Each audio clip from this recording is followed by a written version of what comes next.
My wife and I, both mid-30s, have been happily married for 9 years. We don't have any kids and don't want kids. We had the what-if talk before getting married. She told me she would want to have an abortion if she ever got pregnant. Yesterday my wife told me she's 9 weeks pregnant. She's on the pill, but accidents happen. She said she wants to carry to term and give the baby up for adoption. Naturally, I was surprised by the news and her change of mind. I asked her if she considered getting an abortion. She said she had, but she doesn't want to because she feels a bond to the fetus. She told me she has been researching adoption and learned that the local adoption agencies only accept birth mothers who are okay with having an open adoption. I told her I wasn't really comfortable with this and asked her if she would have an abortion. She started crying and spent the night at her sister's place. She won't answer my phone calls. I'm uncomfortable with this for a few reasons. I was adopted at birth and my adoptive parents weren't the best. I know this isn't the case for everyone who was adopted, but I can't help but have a negative view about it. A few years ago I tried to find my biological parents to learn my medical history, but I couldn't. I was sore about it for a little while, but it doesn't bother me anymore. My wife is aware of these points. I just don't want to pass on my genes because they're essentially a mystery to me. I also don't like kids. My wife said she actually would prefer to keep the baby, but she knows I wouldn't want to. So she said having an open adoption sounded like a reasonable compromise. I understand why she thinks that, but I still don't want to have any biological children, regardless of how much / little I would be involved in raising him or her. My wife takes birth control for reasons other than contraception. If she ever wanted to stop taking it, I would support her 100%. I realize that I'm an idiot for not getting a vasectomy a long time ago though. It honestly never occurred to me until now. I think because my wife has always been on birth control and said she would have an abortion. I see now that it was irresponsible of me to not get one regardless. I'm going to get snipped. She and I talked, it was emotional for both of us, but no voices were raised. I apologized for putting her in this position by being an idiot and not getting a vasectomy earlier. I also apologized if she felt like I was pressuring her when I asked her to have an abortion. I didn't mean to pressure her, but I know words aren't always received as we intended. She said she felt pressured a little, but forgave me because she knows I was totally caught off guard. She apologized for having a change of heart regarding abortion. She said she was really surprised by her own feelings and hopes I don't feel like she tricked me. I don't. We mutually agreed that it would be good to spend one more night apart to really think. We've always have a strong marriage, and we're both committed to working through this, whatever that may look like. My girlfriend and I have been dating the past 5 years, since college. After graduation, we were semi-long distance, living close enough that we alternately visited almost every weekend. In 2018, and got a job in my city, and we found a place and moved in together. Now's a good time to mention the security cameras in our house. Break-ins are unfortunately common where we live. We thus got some motion-activated cameras, one of which has a view of our kitchen, to monitor the back door.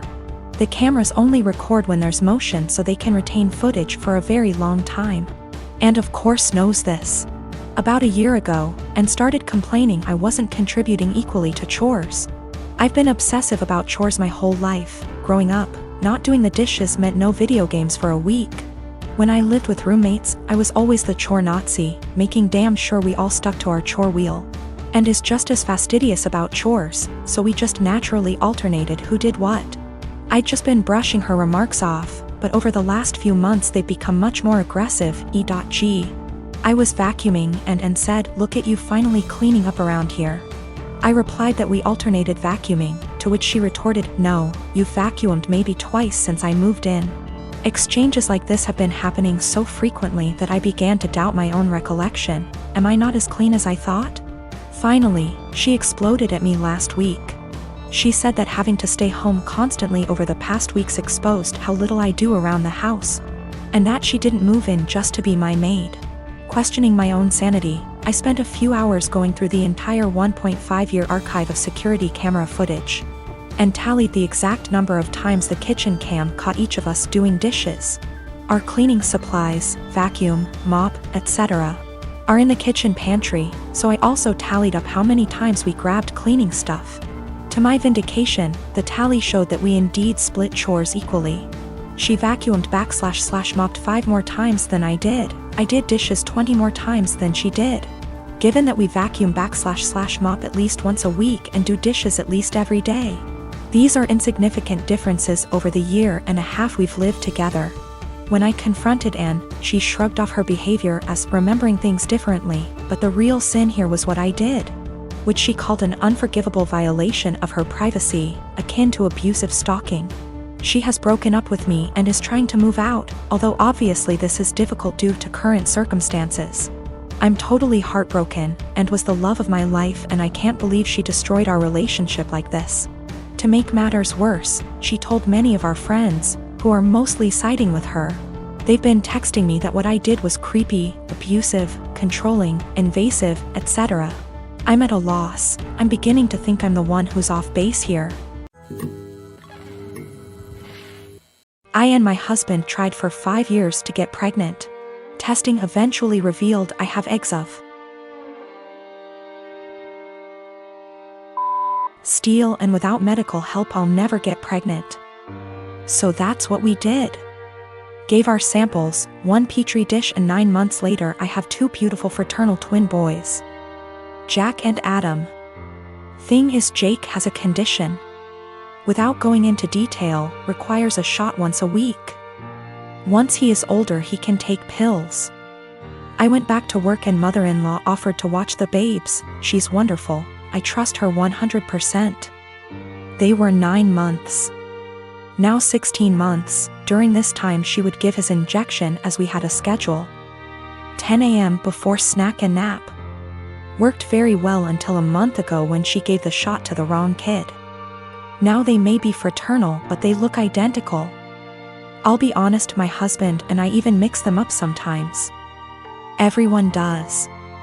She immediately noticed her mistake, called 911, and they were transferred to hospital. By the time I got there, Adam had been given the reversal agent and they were both happily sipping on juice, loving the attention. We went home the same night, told to push fluids. He was never in danger. It's a very slow-acting medication that, at worst, would have given him diarrhea in a few days. Mother-in-law was beside herself. I tried to ease her worry, but she refused to babysit, so to daycare they went. This daycare has a nurse, cause some of the kids have medications, so she knew what to do, but the worry of mixing up the kids was a valid concern, and they would not keep name tags on. Doctor recommended a medical tattoo.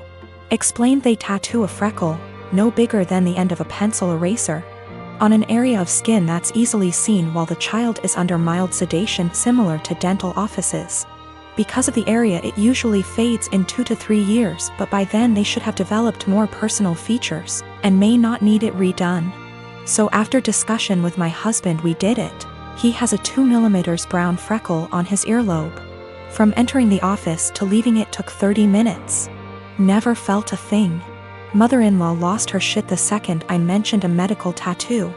I tried to explain, but she just freaked out, so I put both kids on the floor and told her to pick up Jack and find the tattoo. She picked up Adam, so I handed her Jack, and after 20 minutes still couldn't find it. Stripped him to his skivvies. I finally pointed it out and she went, "That's just a freckle," I just said. My point exactly. Adam doesn't have a freckle there. So that's how daycare can tell them apart. She's still pissed and ranting. Once I explain to others and they fail to find it, they understand, but they still think I went too far in tattooing my child and altering their body. I believe I took the necessary precautions recommended by the doctor, and the tattoo will fade with sun exposure, and as he grows, by the time he's 5 it probably won't even be visible, or it'll just look like a faded freckle. Been with Stephanie for a little over 3 years. More or less relationship is good. She tends to be way overdramatic when we fight, which isn't often. But I can usually talk her down and things work out. When Stephanie and I first started dating, she mentioned a few times in kind of a mysterious, I thought it was attention seeking, still do, way that she had some kind of mental illness or mental health struggle. Eventually, probably 2 or 3 months in, she came out and told me in a really serious conversation that she has body dysmorphia and thinks she's obese and hates herself for it. Now let me be clear, I love her the way she is, wouldn't change a thing. I don't mind her weight whatsoever. But even when she said it initially, I almost thought it was a joke. Stephanie is obese. I'm not good at guessing weight and she's never told me her weight, but I know she's 5 feet 4 inches and a size 22 in pants. She's by all standards obese. I don't mind it at all. I'm attracted to her. I think she's beautiful. I would never ask her to change a thing. It didn't come up again for a while, but last fall she took a psychology course for her college degree and they talked about mental illness, and it came back up. She came in one night almost happy, in a weird way, saying that she understands everything that's wrong with her because they talked about BD in class and it all makes sense. She has never been diagnosed by a medical professional and can't see a doctor for lack of health insurance. Ever since then, she talks about it a lot. I'm not one to poke at people just to poke, so I just let it be. But she talks about it all the time. She blames arguments we have on her BD. She uses it as an excuse to eat poorly and not take care of herself. Because she is straight up convinced that she is smaller than she is and that the person she sees in the mirror is a dysmorphic situation. She is part of an online BD support group and talks openly to me about how she's met people who finally understand her. And she gives them advice and guidance based on her struggle with BD. She's pointed to actresses like Mindy Kaling and compared the actress's body to her actual body versus BD body. And says it's nice to see herself represented on screen. No offense intended to my girlfriend, but that's not her body type. She is much bigger than that. I'm getting to the point where I don't know what to do. She uses it as an excuse for all her behavior. I honestly don't know if she truly thinks she has BD or if she just uses it to justify herself.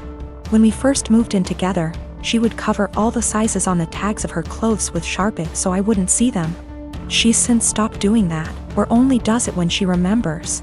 But it made me think she might be aware of her size and just tries to pretend she has BD so no one can talk to her about it. I know this is a weird situation. I'd like to get her or us into counseling, but she doesn't have insurance and goes to a community college that doesn't offer student mental health services. I'm not sure what to do.